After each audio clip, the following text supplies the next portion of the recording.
አብርሃም እንግዲህ ገኒ ጋራ የመጣበትን ቪዲዮ እንግዲህ ሁላችሁም አይታችኋል። ሩታንም ሄርሜላንም አሳርፊልኝ ንገሪያቸው እያለ ነው። እኔ አንዳንድ ጊዜ እኔ እንጃ እኔ ምን እንደምላችሁ አላውቅም። ይሄ ምንም ሀሳብ የሚሰጥበት ቪዲዮ አይደለም። ግን እኔ እያልኩ ያለሁት እሺ አንተ ደክሞኛል፣ ታክቶኛል፣ እኔ ለትዳር የበቃው ሰው አይደለሁም ካልክ ሁለታቸውንም አትድረሱብኝ፣ አልደርስባችሁም። እኔም የራሴን ዩቱቤን እሰራለሁ፣ እናንተም ደግሞ ዩቱባችሁን ስሩ። ተመካከራችሁም አልተመካከራችሁም አይዶን ኬር የሚያገባኝ ነገር የለም። እኔ ራሴን ነፃ አድርጌ ፍሪውን መኖር ነው የምፈልገው ማለት ሲገባክ፣ ለምንድን ነው ሴቶቹ ሶስታቸውንም አመተክ ከቻናል ላይ እያጣላ ግብግብ እያጋጠምክ ሼር የምታረገው ብላለኝ ገኒም ማለት ነው። ትናንትና ፍቅርን ለመጠየቅ እንጂ የሄዱት ይሄ ነገር አይሆንም ብላለች ገኒ። እሷን ለመጠየቅ እንጂ እነሱ የመጡት የሄዱት አንተ ከዛ ቦታ መገኘት የለብህም ነበር ብላለች ገኒ። እውነት ለመናገር ከሆነ ትክክል ናት ይቺ ሰው አይደለ እንዴ አብርሃም? ስለዚህ አንተ እኔ ወጣት ነኝ ገና ነኝ፣ እኔ ወጣት ልጅ ነኝ ገና ወጣት ገና ነኝ፣ እኔ ለትዳር አልበቃሁም፣ እኔ ለመውለድ አልበቃሁም፣ እኔ ትዳር ይዤ እንደዚህ ለመቀመጥ ቤቴን ለመምራት አልበቃሁም ካልክ እኮ ሁለቶቹንም ሴቶቹንም እኔ ልክ ማለት ነው። አሁን ሩታ በፊት አንቺም ወደ እንሶችሽን ይዘሽ እኔም ወደ እንሶችን ይዤ ብለህ ነበረ። ግን ከዛ ወዲህ ብዙ ቪዲዮ ተሰርተው ብዙ ቪዲዮ ተለቀዋል። እሺ ያም ይቅርታው የ4 ዓመቱ የ3 ዓመቱም እሱም ታው ይቀመጥ፣ ያለፈ ጉዳይ ነው። ታው ይለፈቅ፣ እሱንም ጎሽ ብለናል። አዲስ ነገር እንዲፈጠር ወይ አዲስ ነገር መጥቶ ሁላችንም በቃ የሆነ ማብቂያ የሌለው ነገር ሆኖብን እንጂ አንድ ነገር ማብቂያ ያለው ነገር ወይ የተቋጨ ነገር ቢመጣልን ለእናንተ ምርፈት ነው፣ ለእኛም ደስታ ነው።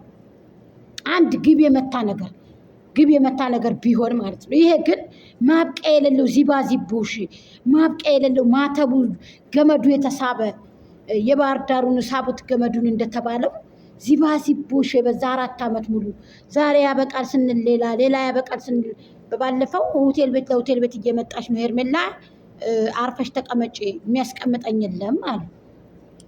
እኔ በዛ የተነሳ ለምንድን ነው አብርሃም እንደዚህ የምታረገው? አንተን እንደተፈላጊ ሴቶቹን እንደ መቆሻሻ የምታደርገው ለምንድን ነው? ሴት ልጅ ባሪያ ሆና እንድትኖር ነው እያደረግ ያለው። ይህ ነገር ትክክል አይደለም ብዬ ተናግሬያለሁ። እኔ ግን አሁን ደግሞ እኔ ሴቶቹም ላይ ይፈርዳለሁ። ለምን አትፈልጉ? እሱን አትለማመጡ፣ ህይወት ይቀጥላል ብዬ ነበር። ህይወት ይቀጥላል። ተው አብርሃምን አትለማመጡት፣ ተውት፣ እርግፍ አድርጋችሁ ተውት ብዬ እኔ ሰርቼ ነበር ቪዲዮ። ገባችሁ? ሰርቻለሁ። ታጉ በቃ አትለማመጡት። ህይወት ትቀጥላለች። የራሳችሁን ህይወት ይዛችሁ ሄዱ። ወለ ሩታ ሞሽ ወለ ሄርሜላ ሞሽ የራሳችሁን ህይወት ይዛችሁ ቀጥሉ። አሁንም ለሶሻል ሚዲያ እያሳጣችሁ ነው አብርሃም ያለው ብዬ ተናግሬያለሁ። እኔ ደግሞ ጎጃሜ ደግሞ አሸናፊም ሆነው እኔ ጎጃም ሚዲያ ነኝ። እናንተ የኔን ቻናል መታችሁ፣ እናንተ የኔን ቻናል ቀጥቅጣችሁ እኔም ወድቅ ሰው እንዳልመስታችሁ ዜድ ቤትም ጎጃሜን ጅባት ብላችሁ መልእክት ስታስተላልፉ ነበር ወደ እንሶች ፋሚሊዎች። ውሻ በቀደደው ጅብ ይገባል እንደሚባለው ማለት ነው። እኔ ሰው ሰደበኝ አልሰደበኝ ምን ይቀደኛል? እኔ እኮ ላብልሽ ብዙ መስዋዕትነት ከፍያለሁ። እኔ ለኤርሚ እኮ ብዙ መስዋዕትነት ከፍያለሁ። አለቅላቂ አጨብጫቢ ሁሉ ማለት ነው። እኔ እንደናንተ መሰልኳችሁ እንዴ? አንዴ ከዛ አንዴ ከዚህ ቀጥ ያለ መንገድ እኮ ነው የሚሄደው። ገባችሁ? ስለዚህ እናንተ ሚዛናዊ ሆናችሁ ስትፈርዱም መፍረድ ነው፣ ስትሄዱ መሄድ እንጂ እንደፈለጋችሁ ዝም ብላችሁ ቂጣ በቀደደው አፋችሁ መቀደድ የለባችሁም። ምን ብላ ነው እኔን የምትሰድበኝ? እሷ ምን አጥፍቼ ምን አድርጌ? ለምንድን ነው የምትሄድብኝ? ሜንሽን አድርጉ፣ ሼር አድርጉ፣ አድርሱልኝ። ለምንድን ነው የምትሄድብኝ? እኔ ምን አጥፍቼ? እኔ እኮ ጥሩ ስራ ሲሰራ ገድፈዋለሁ፣ ከጎኑ ቁሜ ያለውኝ። ግን ተስተካክሎ ይምጣ። ቁርጥ ያለ አቋም ኑሮት ካልፈለገ አልፈልግም ብሎ ሴቶቹን ለምን በቻናሉ እያመጣ ሼር ያደርጋል ነው? እኔ አልፈልግም ካለ እኮ ማንም አይከለክለው የሚያንሰው። አሁን ደግሞ ገኒ ጋር መጥቶ ይኸው አልፈልግም፣ እኔ የእሷን ኑሮ እኔ አልፈልግም በቃ እኔ እያለ ነው። ይኸው አዎ አሳርፊልኝ፣ ሩታና ሄርሜላን አሳርፊልኝ እያለ ደግሞ እስኪ ይመቻችሁ፣ ይዛችሁ ቀጥሉ፣ እናያለን የት እንደምትደርሱ።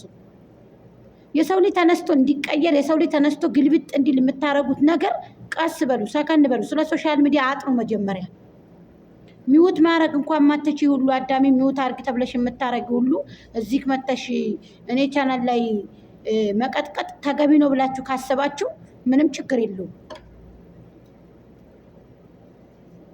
ይሄ የወደቀ ሀሳብ ስለሆነ ማለት ነው። ይሄው እያንቋሸሻችሁ ነው ሴቶቹን። እስኪ ሄርሜላን እስኪ ሆናት እንዲያብርሽ ይሄው አሳርፊልኝ እያለ መልእክት እያስተላለፈ ነው። ችግር የለውም። እኔ መብቱ ነው መብቱ ነው። ሴቶቹም ራሳቸውን ካላስከበሩ መብቱ ነው ያንቋሻቸው። ግን ሴቶቹ ራሳቸውን ያስከብሩ። አልፈልግም ታል አልፈልግም ነው። በሱ ቻናል መሄድ የለባቸው።